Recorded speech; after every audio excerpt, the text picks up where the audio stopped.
మీరు పర్మిషన్ ఇస్తే ఒక విషయం, పెహల్గామ్లో జరిగినటువంటి ఒక దురదృష్టకరమైన సంఘటన, రాక్షసుల ముష్కరుల వాళ్ళ అకృత్యం బలైపోయారు ఎంతోమంది, 28-29 మంది. ఈ సందర్భంలో మన రాష్ట్రం నుంచి ఒక 2 యువకులు వాళ్ళకి బలైపోయారు. అండ్ ఇది చాలా దురదృష్టకరమైన సంఘటన.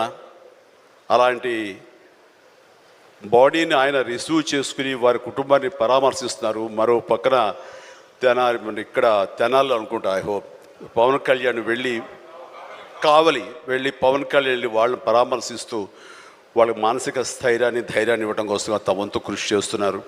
అండ్ వీళ్ళు చేసినటువంటి ఈ ప్రయత్నాన్ని మనస్ఫూర్తిగా నేను అభినందిస్తూ, అలాగే ఆ కుటుంబం 50 మందికి, అలాగే ఇతర రాష్ట్రాల్లో ప్రాణాలు అర్పించినటువంటి ప్రతి ఒక్కరికి హృదయపూర్వక నా కండోలెన్సెస్ని, సానుభూతిని తెలియజేస్తూ వాళ్ళ ఆత్మశాంతి చేకూరాలని సభాముఖంగా నేను కోరుకుంటున్నాను.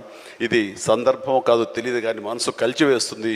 ఇలా మీతో షేర్ చేసుకుంటే కొంచెం ఊరట లభిస్తుందని వారి సమక్షంలో నేను తెలియజేసుకుంటున్నాను. నేను రావటానికి ముందు మీరు ఏమైనా సంతాపాన్ని తెలిపారమ్మా? సంతాపాన్ని తెలియజేశారు ఇంతకుముందు? సో వారి సమక్షంలో ఒక 2 నిమిషాలు నిలబడి మనందరం మౌనం పాటించి వారికి మన నివాళులు అర్పిద్దాం.